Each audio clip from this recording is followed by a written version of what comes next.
এগুলো নতুন? জি, এই যেগুলো নতুন হ্যাঁ।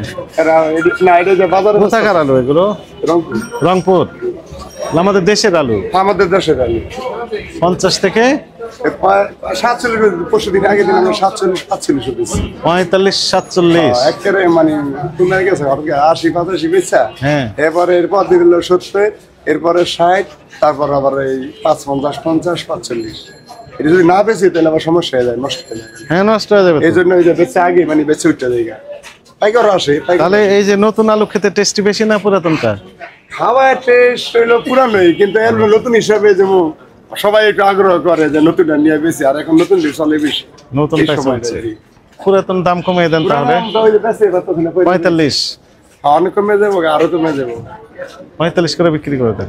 অনেক কমে আপনি সেই পার্টিতে বলতেছি নতুনটা আসছে যেহেতু পুরাতনটার কেউ কিনবে না। জিগেই বলে না গেলে তখন কেউ খালি অনেক হইতেছে বেচো আলু বেচছে না আমাদের, খালি অর্ডার দিতেছে বেচালো। আমরা এখন বদদোয়া করতে চাচ্ছি না। না না না, যারা বাজারে যে হিসাবে চলে বেচে কিনা সেটি বাজারে যা খাইবো তাই বেচতে হইব। আমরা জোর করলে বেশি বেচতে পারব না, আর এই কম করে না নিলে জোর করে দিতে পারব না। বাজারে অনুযায়ী যাইব আলু, কিন্তু পুরান আলু যাই আছে আলু হয়তো বেশি নাই, তারপরে ধরা আমরা এটা আমাকে ফোন আসে তো ফোনে আমরা অনুভব করতে পারি যে বাজার ধরা আজকাল সবাই বলতেছে ভাই আমার আলু বেচালেন, ওই ব্যাপারে বলতেছে আলু বেচালেন, বাজার যেই ধরে বেচালেন, মানে বেচুন খরিদারের তো কম, পাইকারের তো কম। আর নতুনের যুগ আজকে মনে করেন নতুন আমরা সকালে বেচা উঠতে পারি, এরপর পাইকার আসছে নতুন আছে, নতুন নাই তো বিক্রি শেষ। কত হাজার বস্তা নিয়ে এসেছিলেন আজকে? আজকে কত বস্তা পেয়েছেন? ছোট ছোট গাড়ি যেমন 60 বস্তা 80 বস্তা, আর বড় গাড়ি পাইছি ওইটা 140 বস্তা। 10 বস্তা 20 বস্তা 25 বস্তা এরকম গৃহস্থ নিয়ে আসে এক গাড়িতে। দেখা গেছে 8 জন 10 জন 12 জন করে আসে, আর 60 বস্তা গাড়ি হইলে 5-6 জনের 7 জনে মিলে নিয়ে আসে গৃহস্থ। অত কোনো বড় লোক না, সব গৃহস্থ। এরা সকালবেলা যায় একটু শক্ত থাকে, পরে খায় বেচো বেচালো আলু বেচালো আলু রেখো, নয়তো নষ্ট হয়ে যাবো।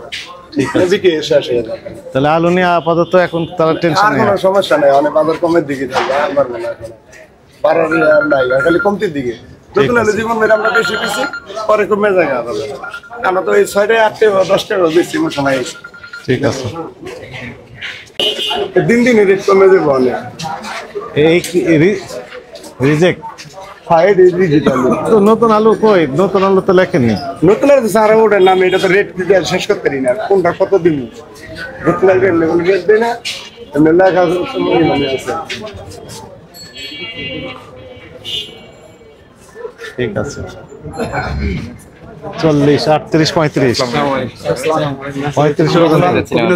ভোক্তা অধিকার অনুমোদিত দপ্তর মহাপরিচালক মহোদয়ের নির্দেশনায় একযোগে 64 জেলায় এই বিশেষ অভিযানগুলো পরিচালনা করা হচ্ছে। এরই অংশ হিসেবে ঢাকা মহানগরীর যে বিখ্যাত শ্যামবাজার, যেখানে পেঁয়াজ এবং আলুর পাইকারি আড়ত, এখানে আমরা সূত্রপুর থানা পুলিশের সহযোগিতা নিয়ে তদারকি করলাম। তো আপনি যেমনটি বললেন যে পেঁয়াজ এবং আলু উভয়টার ক্ষেত্রেই দাম কিছুটা হ্রাস পেয়েছে, এবং আমরা আশা করছি যে উইদিন এ উইক, এক সপ্তাহের মধ্যে ভোক্তাদের নাগালের ভিতরেই চলে আসবে এই দুইটি পণ্য। আমরা আজকে পেঁয়াজের যে বিষয়টি দেখলাম যে নতুন মরিকাটা যে পেঁয়াজ, সেটি 55 থেকে 60 টাকা কেজি বিক্রি হচ্ছে এই শ্যামবাজারে, আর ইন্ডিয়ান পেঁয়াজ বিক্রি হচ্ছে 62 থেকে 65 টাকা এরকম রেটে, আর পুরাতন যে দেশি পেঁয়াজ সেটি 75 থেকে 80 টাকা করে বিক্রি হচ্ছে, একটু কমে এসেছে। আরেকটা বিষয় আমরা খেয়াল করলাম, নতুন আলু বাজারে এসেছে। এই নতুন আলু বাজারে আসার ফলে পুরাতন আলুর উপরেও একটা ইতিবাচক প্রভাব পড়েছে দামের ক্ষেত্রে। নতুন আলু বিক্রি হচ্ছে আমরা দেখলাম 45 টাকা থেকে শুরু করে 55 টাকা, 60, কোথাও সর্বোচ্চ 62, এর ভিতরে বিক্রি হচ্ছে।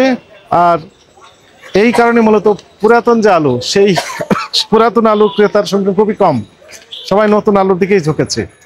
আমরা বেশ কয়েকটি প্রতিষ্ঠানে গিয়েছি, তারা যদিও মূল্য তালিকায় একটু বেশি লিখে রেখেছিল, তো আমরা নির্দেশনা দিয়েছি 45 টাকা করে বিক্রি করার জন্য, মূল্য তালিকায় সেটি লেখা হয়েছে।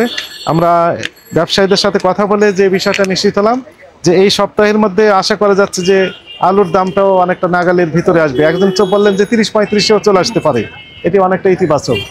তো এই ছিল আমাদের এখানকার আমাদের যে অভিযান, সেটি অব্যাহত থাকবে। Thank you. হ্যাঁ, আমরা আশা করছি যে এখানে যেহেতু এই 45, 50, 55 বিক্রি হচ্ছে, এবং আমাদের যে তথ্য আছে সেটি এইরকম যে খুচরা পর্যায়ে নতুন আলু 60, 65, সর্বোচ্চ 70, অলিগলিতে 70 টাকা সর্বোচ্চ বিক্রি হচ্ছে। এটি পজিটিভ সাইন। আমরা আশা করছি যে উইদিন এ উইক এই বাজারটা আরো কমে আসবে, কারণ উত্তরবঙ্গ থেকে আলু আসা শুরু হয়েছে। মুন্সিগঞ্জের আলু সেটি আসছে, কিশোরগঞ্জের আলু এখানে আসছে, তো এটি পজিটিভ সাইন। আমরা আশা করছি যে জনগণের যে দুর্ভোগ ছিল সেটি এখন রিমুভ হয়ে যাবে। Thank you.